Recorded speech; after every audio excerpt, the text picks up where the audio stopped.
Hey, everybody. How are you?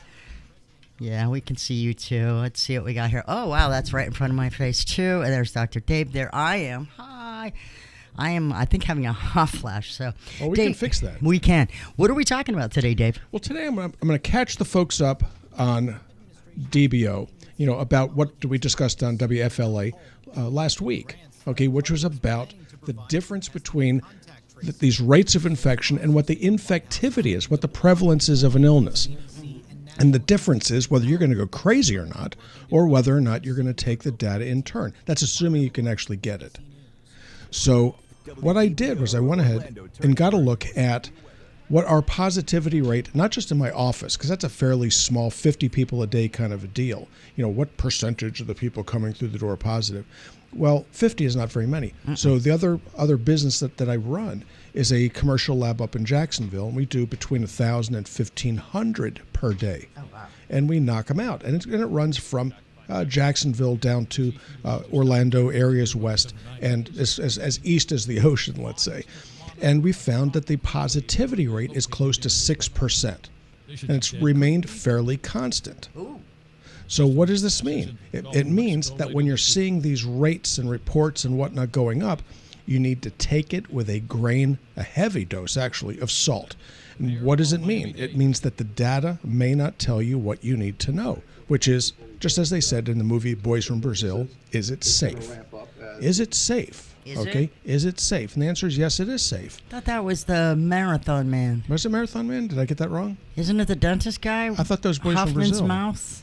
Yeah. Marathon Man. Was it Marathon Man? Yeah. Well, what the heck? Forget the pop Max culture von reference. Sydow? Yeah, forget it. It's Marathon Man. I got it wrong. Darn, that's the second time in my life.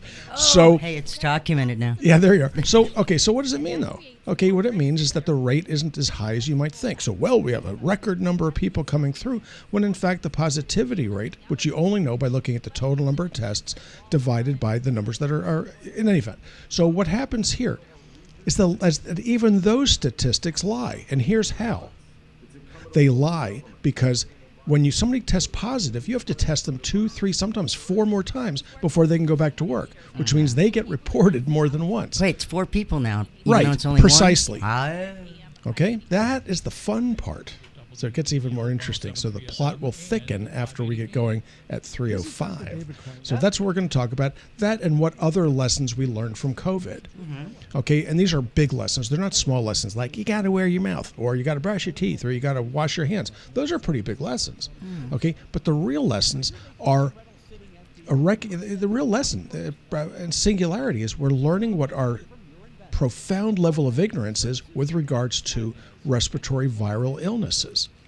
Okay? And you're going to go, well, gee, I thought the doctor knew a lot. And the answer is the doctors do know a lot, but they don't know nearly as much as they thought they knew.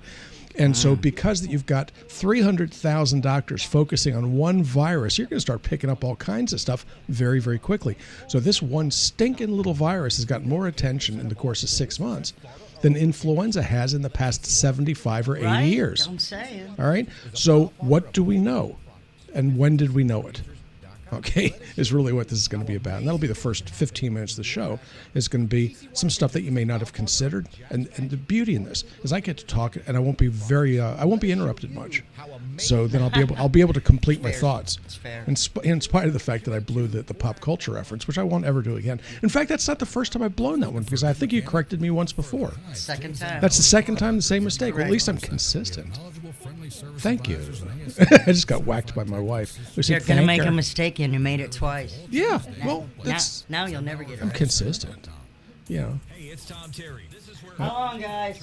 first for breaking news, weather, and traffic. WDBO. Oh, wait, no, it isn't. Nobody home. Brought to you by... No, we're in the weather. Okay. All right, fair enough. So you guys know what's going on. Let me let's see. You've got nobody on the phones yet, so that's a good thing. That's a good sign. Yeah, it actually is a good sign. Yeah, and so... in any event, so I'm moving signals. Okay, so I'm going to be going from DBO, which is 96.5, which recently turned into a music station. And they moved the news, okay, to 107.3, which nobody can hear. So rather than speaking to an audience that cannot listen in, I decided to jump ship and move to a different station. Traffic still.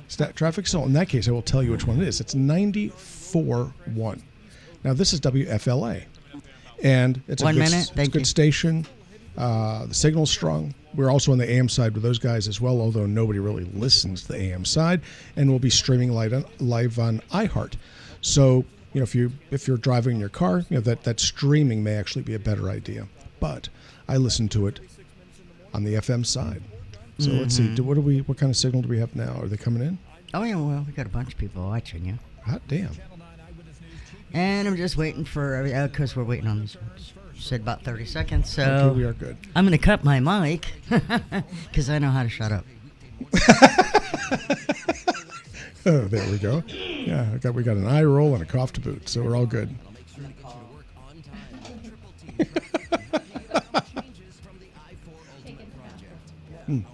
I need a little volume, if you can. Thanks. It's not a medical There we opinion go. and does not consent to doctor-patient relationship.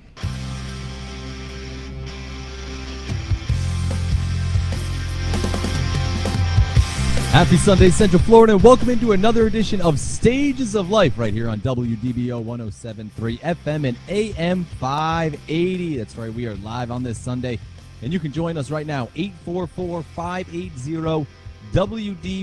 What's the ache? What's the ailment? We're here to help you out. Well, actually, Dr. David Klein is here to help you out. I'm just here to enjoy the conversation. 844-580-WDBO is the number. Go ahead and give us a call right now. Those phone lines are open.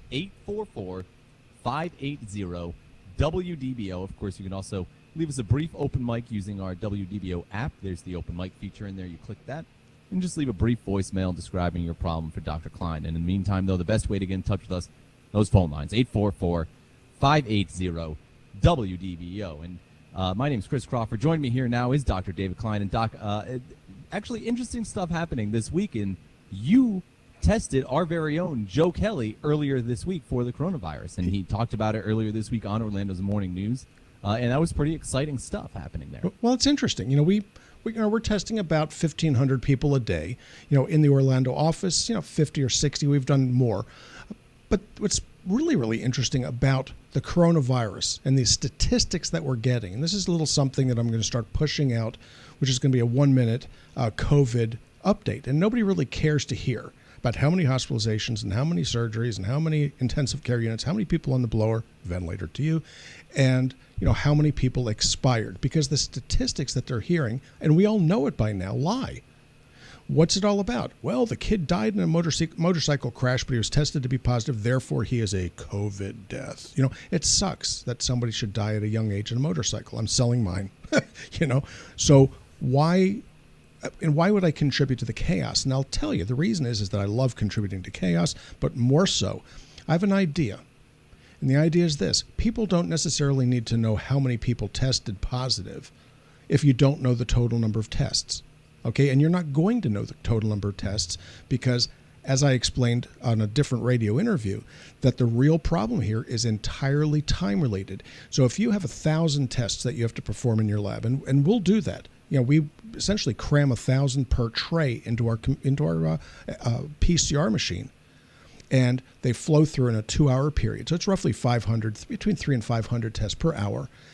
And when it pops out, it'll tell you who's positive and it'll tell you who's negative. All you have time to do is to report the positives to the state, because it can take up to 5 or 6 minutes per person to report to the state on their website. So if you take 1,000 tests, that's negative and positive, that's the total run, it's going to take you 250 hours per day that you run. So you have to employ 4 people, to work 80 hours a day, giving them the breaks and all the other DOL stuff that has to happen in order to report it for the state, because they're not able to take things in a timely manner. So if you send it to them on paper, which is what I do in my office in Longwood, because I don't want my people spending 2 or 3 or 4 hours per day doing nothing but state reporting, we send them on paper and let the state employees, for whom we pay our taxes, to sit and key it in. And as a result of this, their data runs 2, 3, maybe 4 weeks late. And then you'll see, as they ramp up testing, you're looking at data that may be so stale as to be useless. More so, nobody can afford to sit and type in the negatives, because it really doesn't get us anything. We're not getting paid to do that. And in fact, we wouldn't be able to afford to do the test if we had to report all the negatives that way. So what I've been looking at, just as a simple country doctor, okay, is what is the positivity rate in the test. And this is not something you're going to find by looking at the newspaper. You're not going to listen or hear this in the morning report. You're not going to see it on the president's report because they don't have visibility into the data the same way that I do, at least not yet. Maybe they'll learn to do this. But you look at the total number of tests and the total positives, and that gives you a much more meaningful rate. And it's about 6.2%. Sometimes it may be as high as 6.4%. Sometimes it's as low as 4.8%. But that seems to be fairly constant and consistent for about the last 6 weeks. That is an important statistic. What does that mean? It means 1 person in 20 that you're going to run into may in fact have the disease. It doesn't mean they're infectious. It doesn't mean you're going to get it. It just simply means that 1 person in 20 may have or have had the infection. Does that sound like everybody's dying under bridges the way it happened in the Black Plague? And the answer is no. It's not even close to being that. So, WDBO, we're going to bring you the COVID report. Today's tests, 1,500 people from Central Florida revealed a positivity rate of X, Y, or Z. That is valuable information, and I think people would be a little bit more settled. How many kids? You can parse this thing down by locality. You can parse it down by gender if you chose to. The fact of the matter is you don't really need to. This is really what it's all about. And what I wanted to talk about today, okay, this is something that I believe is important, and that's what have we really learned from the COVID experience? Okay, what is our experience with this? Our experience as a nation, okay, has been that we have a crisis which we didn't really quite figure out. It took 6 or 8 weeks to understand what it was. And then as things start to change, how did our response live up or change with the situation? That's what's panning out right now.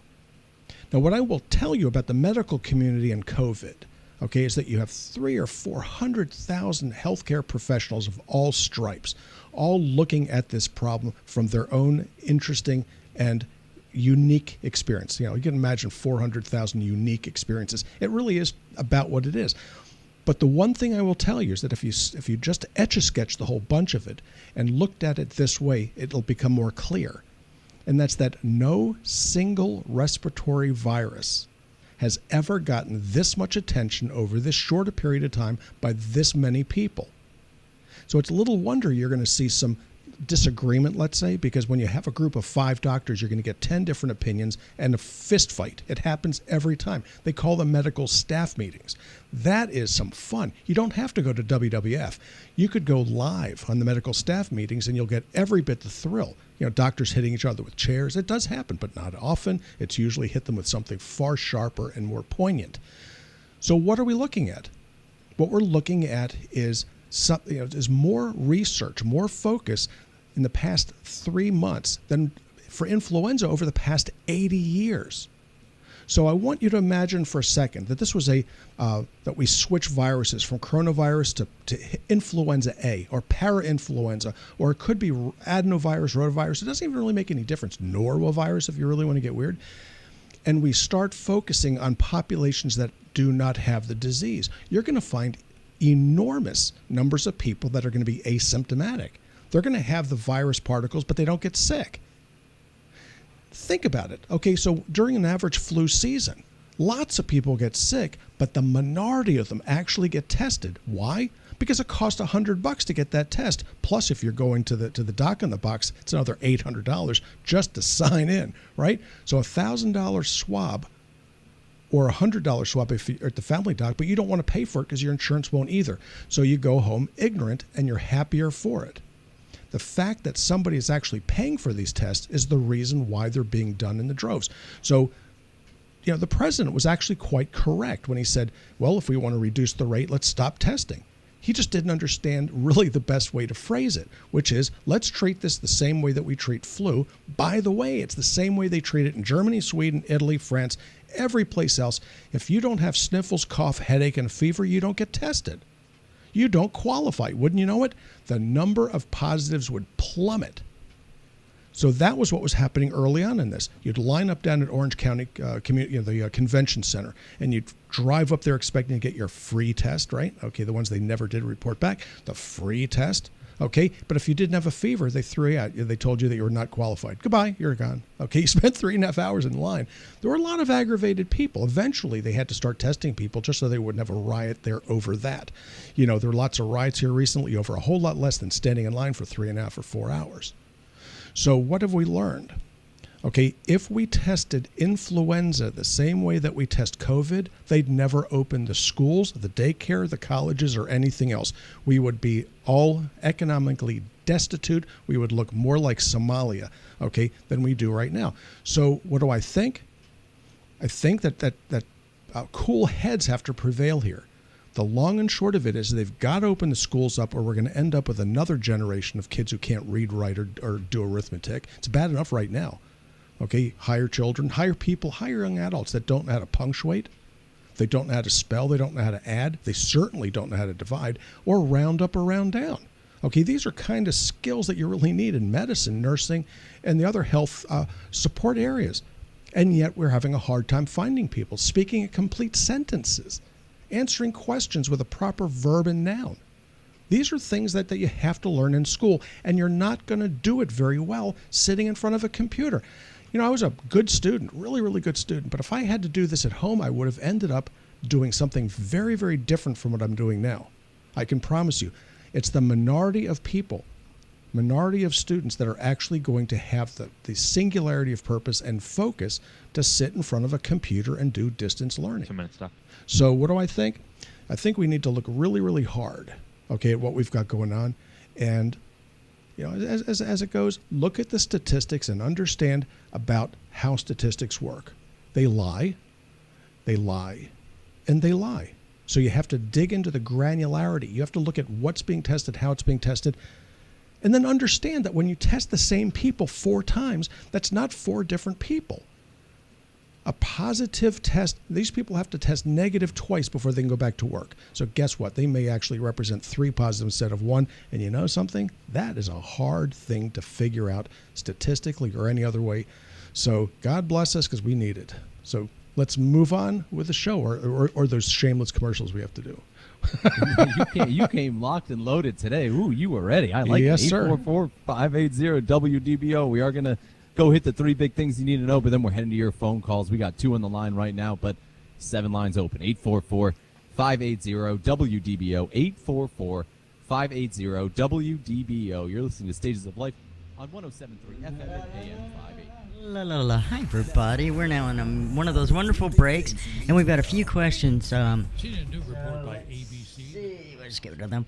Linda said, do you think it's safe to walk around the mall for over 65 with a mask? I think if you protect yourself, you're going to be in good shape. And I'm not so sure that you need a mask so much, but I would probably go there armed. So yes, I think it's quite safe. It's not going to be that big a deal. The people that are at risk, it's not an age-driven thing, but there are 2 principal factors that I've identified in looking at tens of thousands of these people now. And it's 1, are you taking PPIs? Those are proton pump inhibitors. These are medications that you take as an antacid. Okay. If you are, you're at increased risk. And we can get into that as to why a little bit later. The second one is if you have hypertension. Okay, those 2 things are also comorbidities with obesity as well as diabetes and the rest. But it's actually those 2 factors when it gets distilled down, because you can have diabetes and not be taking the PPIs and your risk doesn't go up. So do I think it's safe? And the answer is yes. Enjoy your walk. Go contribute to the economy, for God's sake. My question is, though, are the malls actually open? Well, it doesn't even matter if you can walk around. Yeah, I mean, you can just walk around, but I don't think a lot of the stores are open. Well, she's just asking if you can walk around. Here's one. What do you think is the correct blood pressure for a 70-year-old man? And coincidentally, it's the same blood pressure for a 20-year-old man, which would be 120 to 130 over 70 to 80. And what do you need for a normal blood pressure? What is a blood pressure, and what does it do? It has to be high enough to pump blood from your heart to the top of your brain while you're standing. Okay, that's really what it boils down to. And so if you have obstructions between the heart and the top of the brain, that's when the blood pressure has to go up. So those obstructions could be atherosclerotic lesions. So, you know, when somebody, it's a little high when it goes over 138. That's kind of my break point to start bringing it downward. But even still, If it's not high enough to hit the top of the head, then I'll take it as high as necessary to keep people from having a stroke until we can reduce the blood pressure after reducing the stenotic lesions. If that made sense, God bless you. Do we know the percentage of positive results with 0 symptoms, and are we sure we're actually testing for the right things? And that's what we do actually at Stages is we have 4 different things we test for. We test the PCR, we test antigen, antibody, IgM, and IgG. So I've been looking at all 4 of these things. And so it all depends on who we, as the definition might be. Are we looking for the right things? I know I am. I can't speak for anybody else. The percentage of people that are positive that go on to get sick is about 5%. The total number of people that actually die from this is less than 1%. So it might be 0.8% in that range. It's the smallest percentage. 95% of people that carry this disease are asymptomatic. Therein lies the problem. And I find it fascinating that it may be the same with influenza. Think about that. Okay, if we learn anything from COVID, it's going to be how do we handle flu, which has killed far more people than this did over the course of our human history. Influenza has been a much bigger scourge. So do we know what it is? And I think we do know what the percentage is. It's 95% asymptomatic, 5% symptomatic, and of those, only the minority gets sick at all. Some just they feel like they've had a sore throat for a day or two, and that's it. Okay. Linda wants to know if you're still offering the COVID test at your office. Has a deputy friend who is interested. Now, are you talking about the serology, the antibodies, or the? We do in my right? office. Well, actually, we do all 4. Okay, so we do the finger prick, which is not a bad thing to do. It'll tell you whether you've been exposed and whether you have any level of immunity. We can draw it through the blood, and we also do the PCR, but we send that to the lab in Jacksonville. We can do any of these things. Details coming up. So, yes, we can do any. This hour was paid for by the host and does not reflect the opinion of WDBO.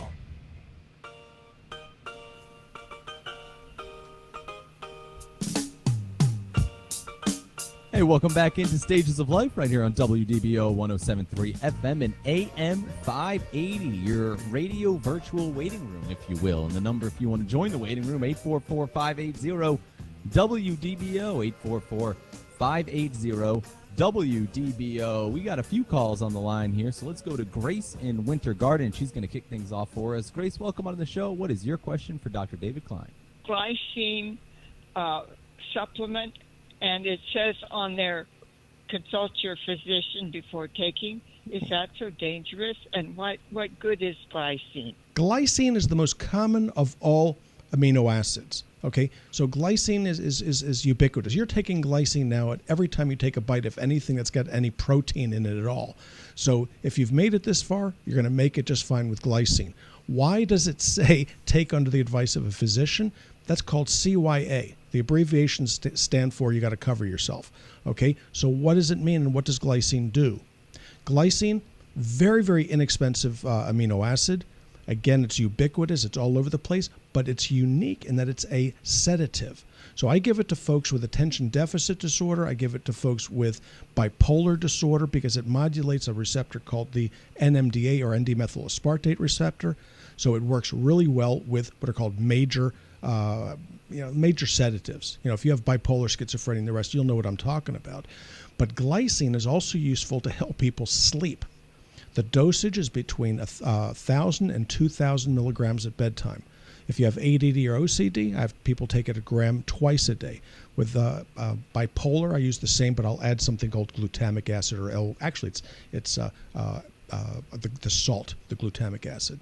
So does that answer your question? Yeah, so it's safe for me to take. I'm 88 years old, and I just wasn't sure. Yes, ma'am. It'll be perfectly safe. And again, if you need it to rest, you take 2 grams. That might be 2 full capsules at bedtime, and it's not going to bother you. And if you paid more than $20, you paid too much. Glycine is very, very inexpensive. All right, what do we have next up? We're going to keep rolling right along, and we're going to go to Dave. He's calling in from Beverly Hills. Is that a Florida Beverly Hills or California Beverly Hills? Who knows? Uh-huh. All right. It doesn't really matter. The call screener, we went back and forth with. He had a good time with that. Yeah, well, if you're from the California, if you're from the California Beverly Hills, and I know you're not, I would speak more slowly than I'm going to speak. So go ahead. What you got there? Oh, that's it. You are so done.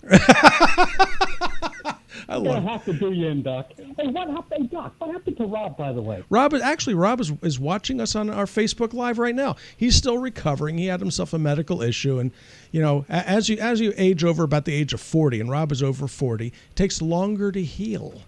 So he is at home resting, and he's comfortable. I've got to tell you, he got out of the hospital, got out of the rehabilitation hospital, and now he's home mending.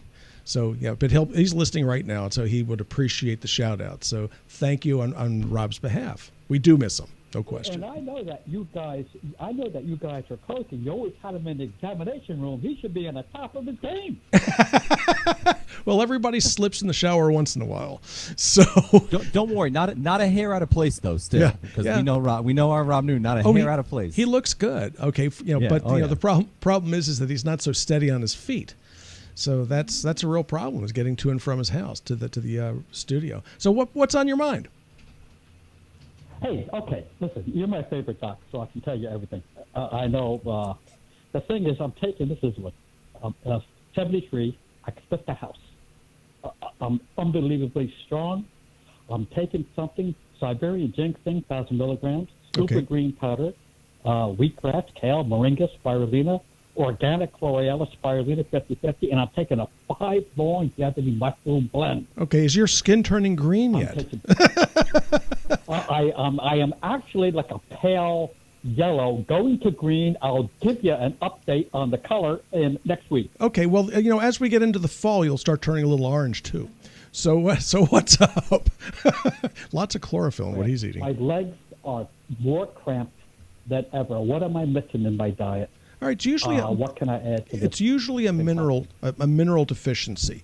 When you're doing the herbals the way you're doing them, you're not really picking up the minerals as you should be. So you'll get lots of the let's say the phytonutrients, marvelous antioxidants. You're doing well with that. You're looking at some of the lesser of the micronutrients that you need, but you're not hitting the big ones. So what I would do would be to start very, very simply by looking at magnesium, manganese, calcium, selenium, zinc. Okay, look at the product Magic Minerals. Okay, so go on stagesoflifevitamins.com, type in magic under where that little magnifying glass is, the search bar, and it'll pop up. Look at what's in it. That's what I want you to start with. So you take that on a daily, not the whole bottle on a daily basis, but you would take the 4 capsules, which is that would be the daily dosage per day. You let your body get used to it, and then you start adding more magnesium to it. Now, once upon a time, we used to tell people, the real problem is potassium. That's rare. It's actually very, very rare outside the hospital that you'll see somebody with muscle cramps and a potassium deficiency. In the hospital, different matter. So you are not, by definition, in the hospital. Therefore, the most likely possibility is going to be a magnesium deficiency. Absorbing the magnesium is your challenge. So you're going to go, but I'm taking 200 milligrams or 2,000 milligrams, whatever dosage you're taking. You need to know that the body absorbs about 1%. Okay, very, very little actually gets absorbed. And if you have a problem with absorption, that's how you get into trouble with this. So you may need more magnesium or a different moiety than you're taking in order for those muscle cramps to go away. So look at Magic Minerals, start with that, and then chelated magnesium to follow. Give that a try. Get back with me. I'll tune it up from there, bro. There you have it. Good stuff, Doc. 844-580-WDBO. Go ahead and give us a call. Phone lines are open. 844-580-WDBO. You are listening to Stages of Life right here on WDBO 107.3 FM.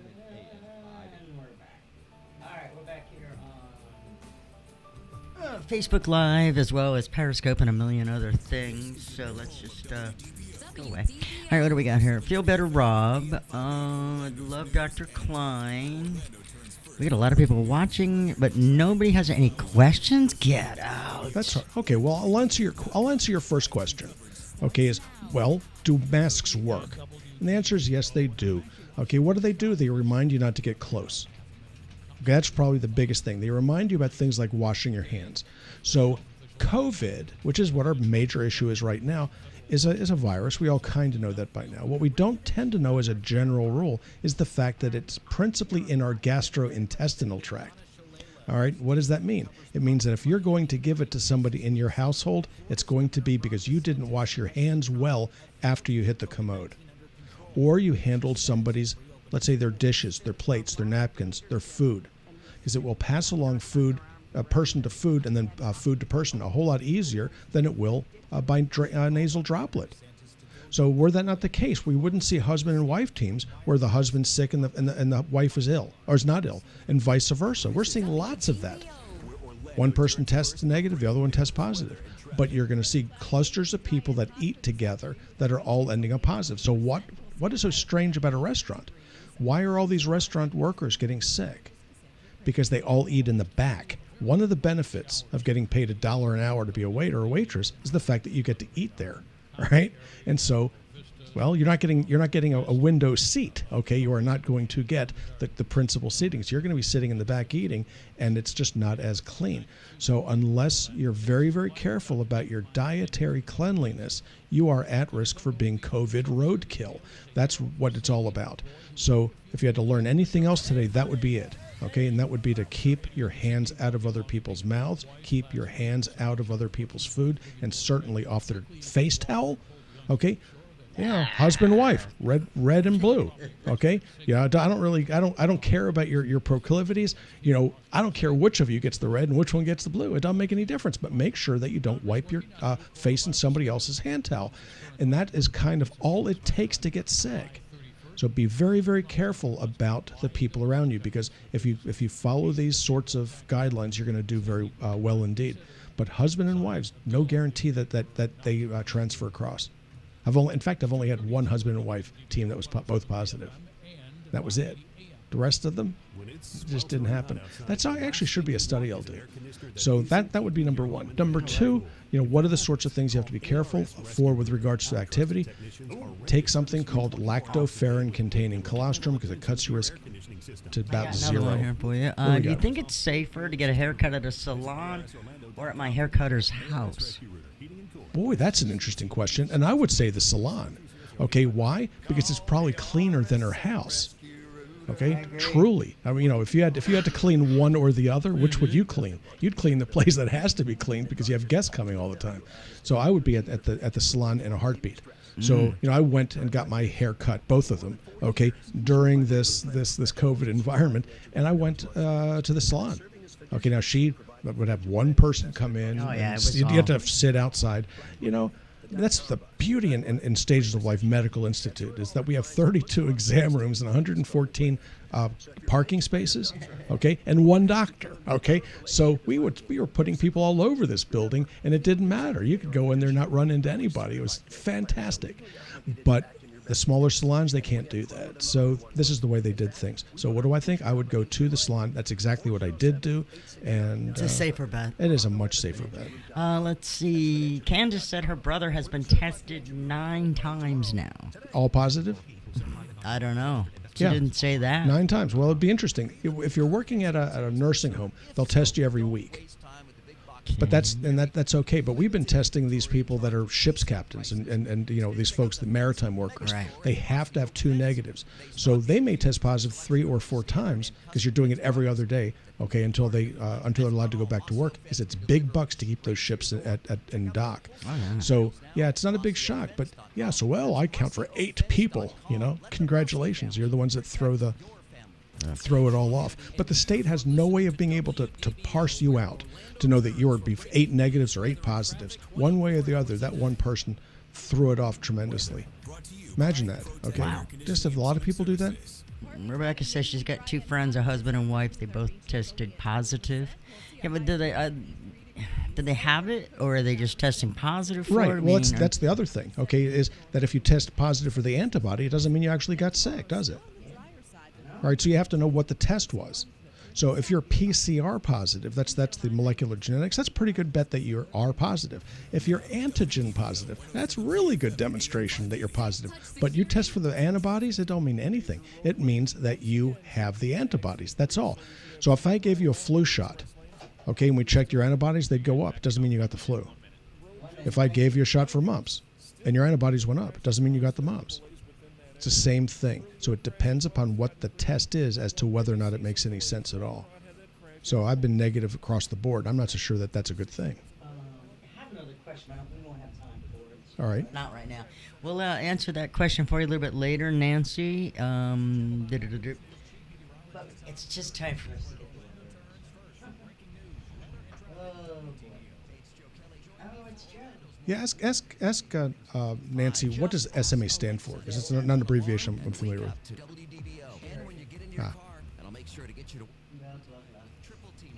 Yeah, that's Stanton Military Academy.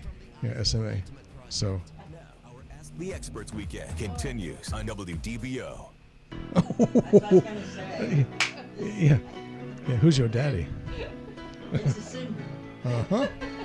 There we go. Welcome back to Stages of Life right here on WDBO 107.3 FM and AM 580. We are live on this Sunday, and you're more than welcome to join us at 844-580-WDBO, 844-580-WDBO. If you want a double experience, both the auditory and visual, you can head over to facebook.com/Stages of Life Medical Institute, and you can see Doc's bright, smiling, happy face right there as he gives you all this medical advice as well. It's a little double for what you're getting, which is free. So it's a great deal that we're offering for you there. Well, the shocker. Facebook.com. Yeah, the shocker is I'm better looking than I sound on the radio. I would agree. I would agree with that. So, I mean, it's interesting because it allows people to also engage with you during the commercial breaks. That's the reason I really bring it up, because okay. Some people may not want to listen to those. So you can jump on the Facebook Live and listen to you there. Well, listen to our commercials. Yeah, exactly. Yeah, which is just more of your commercial. So, there you go. Perfect. Actually, Doc, we're going to head to your old neck of the woods right now and okay. go to Maryland, because Chris is calling in from Maryland. Not me, just Maryland Chris. Yeah. What's going on, Chris? We love you and we love WDBO, and I'm going to make this fast. It was nice hearing about Rob, and also thank you to Marie for sending me information about allopurinol for gout. Yes. And my question is for you, having regards to Congressman Lewis passing this week from pancreatic cancer. Is there anything that you could prescribe that would be useful nutraceutically to protect the pancreas and keep it in good health? Yeah, actually, there are a couple things that you can do, and they're both very inexpensive, very easy. And, the pancreas is nobody's friend, okay? So when the pancreas gets sick, you've had it, okay? It didn't, it's just one of those sorts of things that Alex Trebek is kind of lamenting right now that, I'll take bad cancers for $500, Alex. All right, so what is it about the pancreas? N-acetylcysteine, NAC, okay, 500 milligrams 4 times a day will thin pancreatic secretions to allow it to drain easily. To that, you add guaifenesin, which is Mucinex, 400 milligrams 4 times a day. And so what will happen is the pancreas drains, and if it drains, it won't get inflamed. The interesting thing about NAC is it's also helpful for hepatitis. It'll settle down the liver functions, and if you have pancreatitis, it will settle it down. Very, very useful things. Third would be turmeric. Okay, turmeric is interesting stuff. Curcumin, the curcuminoids are they're anti-inflammatory, tumor necrotic factor alpha antagonists, and they reduce your risk of cancer, all cancers, to include pancreas. So those 3 things would be what I would do to assist, to help, to facilitate pancreatic health. But more so, it'll help every other gland in your body, to include the parotids, the prostate. Okay, 2 very, very important things. The gallbladder, which really isn't a gland, but it functions in some ways, with regards to the way it dumps out bile. It thins biliary secretions. So I take all 3 of those things to keep healthy, and not just for the pancreas, but for the liver and the eyes. Okay, same thing. It's very, very interesting, but that's a brilliant question, Chris. I hope I helped you out. So, yes, you did, Doctor. Thank you so much. Be well. Talk to you then. Okay, what do we got good next? Stuff there. We're gonna go back local. We're gonna go to Kathy. She's calling in from right here in Orlando. Kathy, what's your question for Dr. David Klein? Well, I don't have a brilliant question, but here it is. I didn't say it wasn't a brilliant question. I just said local. Oh, come on, Kathy. I'm sure it is. Show us your stuff. What you got? No, it's not. But I'm wondering, can COVID-19 cause a person to have a heart attack if they are 40 or under and don't have an underlying condition? Okay, the answer is yes. Okay, but here's the real issue. Is ignorance of a condition doesn't mean that it doesn't exist. And therein lies the problem. So let's say that somebody has high blood pressure and they don't know it. Okay, they still have high blood pressure in spite of the fact that they don't know it. So what is it about blood pressure issues? So you have something called the renin-angiotensin system. Okay, and so there's a series of medications that affect this area. It's called the ACE receptors, angiotensin converting enzyme, and that is where the COVID virus attacks. So where do you find these receptors? You find them in the bloodstream, you find them in the lung, you find them in the gut, the GI tract. Most of them are in the GI tract. So can somebody end up with a vasculitis from COVID? And the answer is yes. If you end up with a vasculitis, can that cause a heart attack? The answer is yes. The fact that they don't know that they have a dysfunctional or disproportionate, or let's just say an imbalance of the ACE receptors, just because you don't know you have it doesn't mean you can't that you don't have it. So ignorance may not be bliss. So Kathy, I hope that didn't talk around your question, because the answer is simply yes, it can. Okay. All righty. Okay. Thank you very much. My pleasure. Thank you, Kathy. You know what? Yeah. That actually that was a good question. Yeah. No, that was. There's a simplicity to that question. Okay, that begged a complicated answer. Okay, and the nature of the question is such that, gee, I know somebody who got sick with this thing, and Kathy, I expect that that's probably the reason why you called. And I'm sorry for your situation there, whatever that situation turned out to be. But the answer is yes. So I imagine that there's a lot of people out there right now who may have some sort of underlying condition that they're maybe ignoring, thinking it's not a big deal, but it is, or people who just don't even realize that there's something going on there. There is. Every day we have people come in the office that they come in for X, Y, and Z, and they come out with an entirely different issue, right, exactly, because they don't know. The real value in a physician is to find stuff before it kills you. Okay, nobody really wants to be told they have a condition that has no treatment.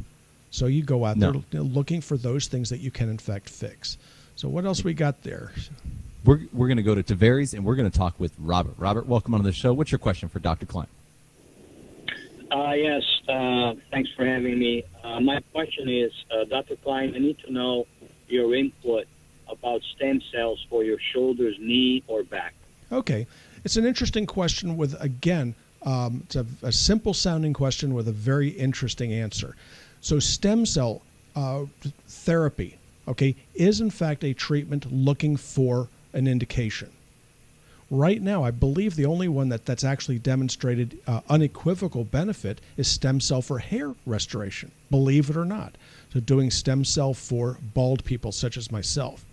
When it comes to knees, shoulders, and other joints, some people seem to get a response from it, some do not. Is it covered by most insurances? I don't think it's covered by any insurances, which tells you something also, that they'll cover a knee replacement or shoulder replacement at $50,000 or $100,000, but they won't cover the stem cell because it doesn't really have a predictable response. So were I to open up another practice and call it, the medical service for most expensive treatments, that would be one of our offerings. It's one of those things that's very, very expensive, but doesn't give you a predictable or, in fact, sometimes even a measurable response, unless you're bald, in which case it does seem to help. So if you talk to the dermatologists that do it, it does seem to work there. So good luck. Right. Yeah. So I usually tell people not to do it. Yeah. All right. Interesting information. All right, let's keep going right along. We're going to go to Castleberry. Nancy is called, or I'm sorry, we're going to go to Denise in Winter Garden. Denise, welcome on the show. What's your question for Dr. Klein? Denise. Hi, Dr. Klein. Hey, how are you doing, Denise? Yeah, I'm here. I love it. You got me sleeping there. A while ago, you mentioned something about grapefruit seed for nail fungus. Yes, ma'am. And I just had 2 toenails removed because of that. And the podiatrist just wants me to put on antibiotic salve, and I'm not sure that's going to kill it. Okay, well, that used to be let's just say that used to be a technique to get information from people, okay? So Yeah, removing the toenails is something you have to do because it's like removing a foreign body. But depends on upon what antibiotic he's putting on and why. He just did a surgery on an area that's not notorious for being all that clean. So putting a regular topical antibiotic would be a good idea to keep from getting a surgical infection. But if you go ahead and you do a nail removal, okay, with revision complete, let's say excision of the nail bed, the nail's not going to grow back. So did he remove the nail and the nail bed or just the nail itself? Do you know? As far as I know, it's just the nail. Okay. And what he told me to get was triple antibiotic. Okay, so he told you that the nail would grow back, correct? Yes, in about 6 months. Okay, it'll take longer. Okay, it'll take a year. Okay, so yeah, he's giving you just a topical. Okay. He's taking it. It'll take a year. You watch. Okay, it's given to you to keep it from getting a surgical infection, but to keep the fungus from coming back, you can use topical grapefruit seed extract. We call it GSE because it takes up fewer syllables and you get more of it on the radio that way. So grapefruit seed extract, the brand that I use is Citricidal. I think they make the best product out there. And what you do is you dilute it 50-50 with water and you apply it with a Q-tip. And you do that a couple times a day. And what that will do is it'll knock down the amount of fungus that's in the skin.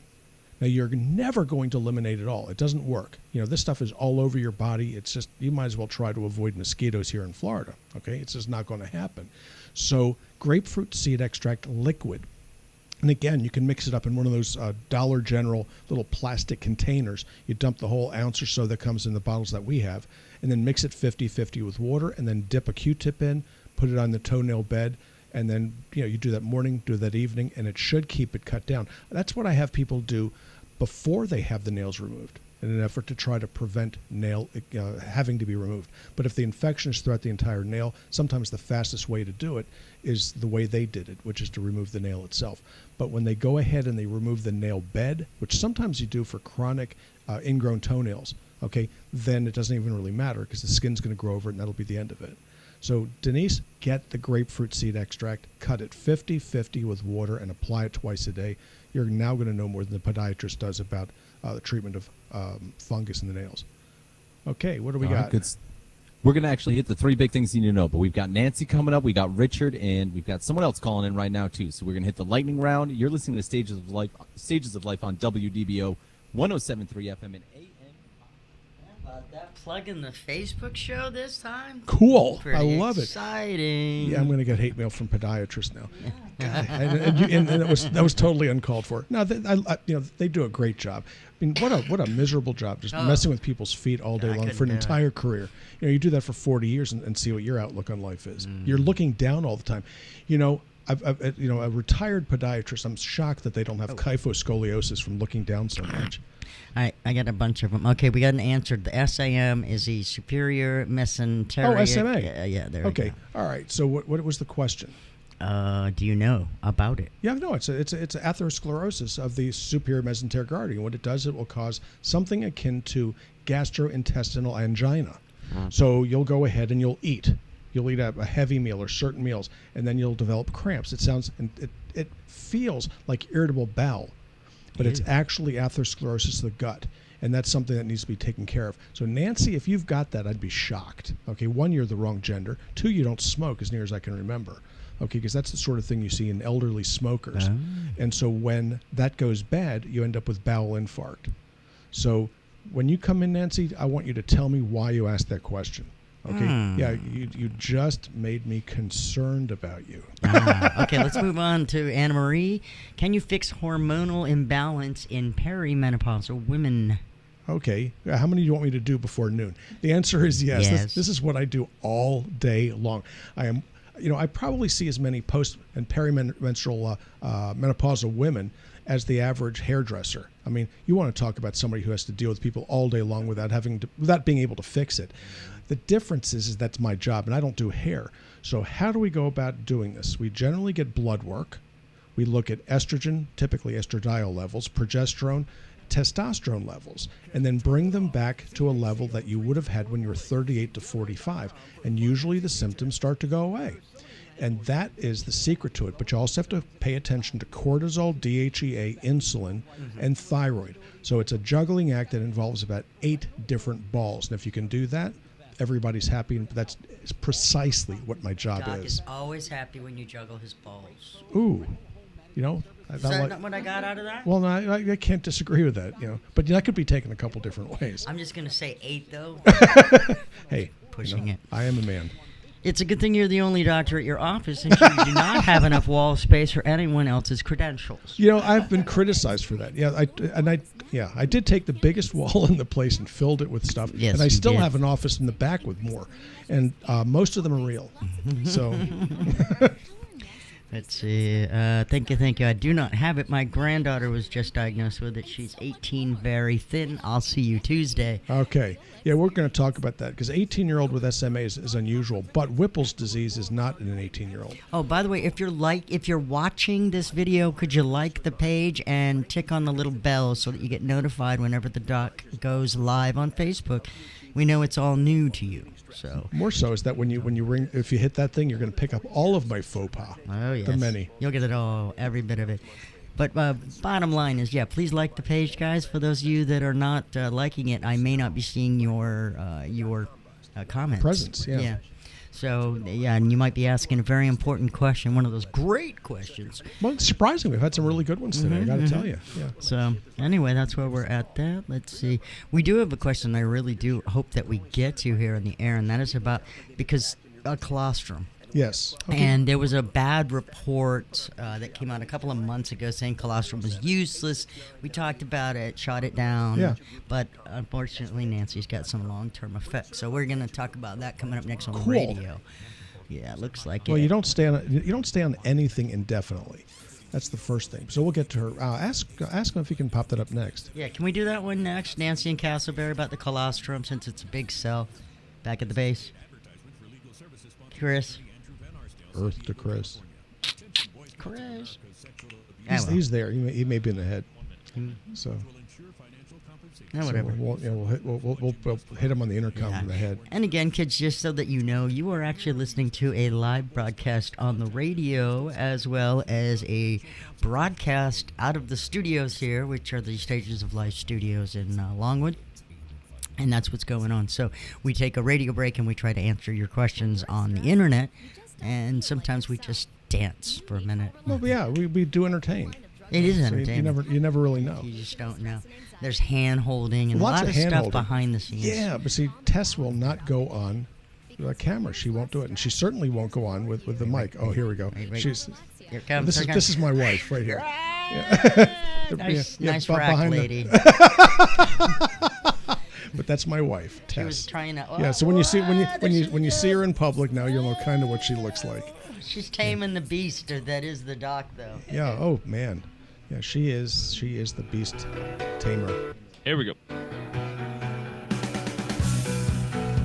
Hey, welcome back to Stages of Life on 107.3 FM and AM 580. We are live on this Sunday, and it is time for the lightning round. So we are going to start out with Nancy in Castleberry. Nancy in Castleberry on high request right now for you to join the show. What is your question? Yes, doctor. Last Saturday you spoke about the benefits of colostrum. Yes, ma'am. My husband and I, over 70, one had the virus, one no symptoms. Is this something we should take, and should we do it long term, or is it a short term thing? Generally speaking, let me put it this way. It's useful for different things. When I have people that have ulcerative colitis, or if they have Crohn's disease, irritable bowel, they stay on it. Okay, why? Because it tightens up something called, oddly enough, the tight junction of the GI tract. So if you have leaky bowel, it corrects that. So those individuals need to stay on it. But for corona, this is a 6 to 12 week illness, and you're gonna stop shedding it from the nasal tract fairly early, maybe 3 to 5 days. But it takes a long time to stop shedding it from the GI tract, and therein lies the problem. Folks that have quote unquote gotten over it are still shedding the virus through their gut. So you may be on it for a couple months. It's not that long, 2 or 3 months, and then you should be okay with it. The worst thing it's going to do for you is help you rest at night. It reduces your risk of influenza. So I take it every flu season. So this happens to be flu season. So I've been taking it the whole time. And again, nobody in my office has gotten sick with this thing. No coronavirus and no flu. And I don't know of any of our patients that have actually gotten sick. So what do I think? I'd stick with it until this crisis is over. But I do believe, though, that if you're both positive, we probably should get a quantitative antibody study for you to find out what your level of immunity is. Because people ask me, well, can I get this again? If you have IgG in any quantity, odds are you will not. But yeah, we have it's called a semi-quantitative IgG analysis. So we can do that for you in the office if you choose. Next question. What do we got? Next up to Richard calling in from Orlando. Richard, welcome on the show. What is your question for Doc? Hey, Doc, I'm one of your patients, and I'd probably normally run this by my primary, but I don't know if I get in to see him, and I still wanted your opinion. Okay. I had, working outside, I had scraped right below my knee, a portion of my shin, just scraped off a 1/4 inch by about 1.5 inches worth of skin. Pretty superficial. Yeah. I bled a lot. I cleaned it immediately, peroxide, stuff like that, but it is scabbed very heavily. It's been a week. I keep doing the peroxide thing, and it fizzes like crazy, which I thought had something. That shows you there's something going on. And I've been putting on Neosporin, stuff like that.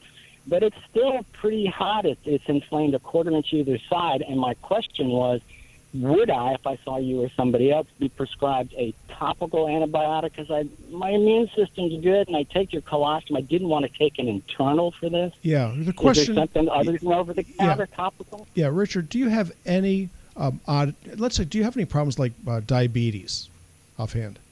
No. Okay, so you're healthy? Nothing else going on with you? Yeah, I am. Yeah. Okay. I have thyroid, Thyroid? hypothyroidism. That's as long as that's under control, it's not a big deal. Yeah, so I would be using the topical antibiotic. They call it a triple antibiotic. It's bacitracin, polymyxin, neosporin. And you can get this without a prescription. Years ago, it was a prescription item, and you smear that stuff on with a tongue depressor. Okay, you go ahead and you put that on 2 or 3 times a day, and then leave it loosely wrapped. Okay, so in other words, put a 4x4 gauze over there with some paper tape, but allow it to breathe. Don't get it wet. If that red area around the edge gets any worse, okay, I want to see in the office. Okay, because that's when I'm going to give you an antibiotic by mouth. So what you don't want to do is to wait for things to start getting out of hand, especially if it's a strep infection.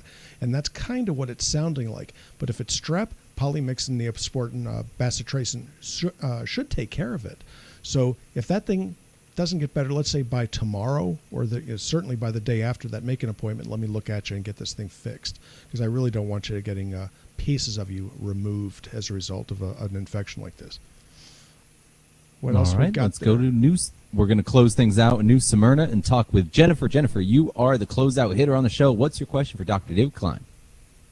Hey, Doc, I got a friend of mine, 18-year-old son. He just got diagnosed with allergies galore, mostly seeds, nuts, grains. They want to do a skin prick test on him. Okay. I don't see the logic in that, and where do you go with this? I may not see the logic with it either. Okay, there are different classes of immunoglobulins. The one that typically causes allergies of the skin is IgE. Okay, so if he's allergic to poison ivy, you're going to pick it up in a skin prick, but not necessarily if he ate the poison ivy leaves. You can be allergic to eating strawberries, but if you rub them on your skin, it may not bother you at all.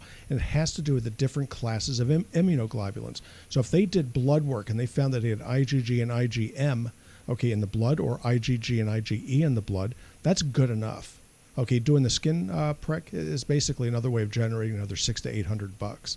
So would I necessarily do it? The answer is no, unless you are unclear or unless you think there's more to his allergies. So the skin pricks are very, very useful for respiratory allergens also. So if you're looking at GI, you did it right with the IV stuff, the blood work. But if you're looking for respiratory, sometimes the skin is better. So doing a complete job, yeah, you would do the skin prick. But odds are I think you've identified what the issue is. Jennifer, does that answer everything for you? Yeah, except for 1 minute, guys, 1 minute. Everything has those things in it. How do you avoid those things? Or is there something you can take or do to help your system not be allergic? What he's allergic to are more than likely something called lectins, Lectin, that's present in the nuts and seeds. Very, very common. So if you pull them away from these things, and then you can slowly introduce them later, but not in bulk, let's say. So in other words, now that I'm no longer allergic to cashews, I'm going to eat a bag of cashews. Very frequently, if you take little bits of it, the body will not react. So you have to be careful with it. Now, peanuts, you want to avoid, period, exclamation point. This is Dr. David Klein, Stages of Life Medical Institute. It's 1917 Booth Circle. That's in Longwood, Florida. 679-3337. Pardon me, I caught me off balance there with the music. Bump music got me. And stagesoflifevitamins.com. stagesoflifevitamins.com, suffernomore.com, facebook.com. Thanks, Doc. Have a good one. Thanks. You have a good one. Life Medical Institute. That's what happens when you get caught flat-footed. Okay. All right, let me let them It's go. like, holy cow. We got a couple of questions. I was here about ready to that, give away my cell phone number. Yeah, I know. I saw that. Well, they did that for me one week. Freaking saw that. They did give it away one week. You're right. Yeah, it's like my funding. Okay, let's see. It's crazy. I got a quick one here. We had a question. This gentleman said that he took, he lost like a whole bunch of weight on, there it is, 70 pounds. Actually, it was a lady, Lou Ann. She said 70 pounds lost on keto. Okay. Now I'm really hot in the afternoon after I eat. The labs are great. Could it be my crazy thyroid? Yes. Yes. Yeah, you betcha. Yeah, well, what happens is this. Okay, when you lose weight, okay, especially if you're a female, okay, the thyroid tends to ratchet down because it thinks that you're, let's say it's famine going on, so you have to reduce the temperature in your thermostat. So it will do it. When your temperature drops, you'll feel hot. Kind of cool, actually. So if you have a fever, you feel a chill. It's the way the body fools itself. So yeah, you're feeling hot because your temperature's too cool. You're ending up with a reactive hypothyroidism, and generally speaking, it means you need to increase your thyroid intake. So if you're taking Nature-Throid, West-Throid, something like that, you have to increase the dosage. If you're taking Synthroid, oddly enough, increasing it may make it worse because it's T4, and the problem is actually the creation of reverse T3 from T4. So you increase the T3 component, and that usually takes care of it. But yes, that does make sense. Barbara, I'm going to ask you to like the page as well as Linda. Like our page. Daniel, too. Please. Barbara said she's a patient, and she thanks you for her information, but she does want to know if colostrum should be taken to prevent COVID. Yeah, that's why I take it. Yeah, and it's exactly what it does. So the way that I have people take it, and we have about 8,000 doing it right now. So you take 2 of them at bedtime. Real simple, real easy, and 1 bottle will last you 2 months. So, it's that 60 capsules a month or bottles of 120. I think it's $34. Mm-hmm. So for $17 a month, so I've got my whole family on it. I got my extended family on it, and I got my office family on it. Okay. And so I put my money where my mouth is. Which leads to Marion's question: can colostrum be purchased over the counter? Of course. Or is a prescription? It's neither. It's available over the counter. It does not require a prescription. Finding it can be tricky because the colostrum, the better colostrum, you have to know where it came from and you have to know how it's produced. The stuff that you're looking for is made in New Zealand. Now, why New Zealand? Because it's about the only place that makes it illegal to take away the lactoferrins. It's the lactoferrins that you're looking for. Otherwise, what happens is you're buying the pea pod without the pea in it. Oh. So you want lactoferrin-containing colostrum. And so we have it. Okay, we're not the only ones in the world that have it. Okay, so you could buy it at stagesoflifevitamins.com, and you're going to be sure you're getting the right stuff. You can go on my webpage and look at it and try to get it yourself if you choose to. I didn't make it so that you couldn't figure out how to do this. It's not expensive.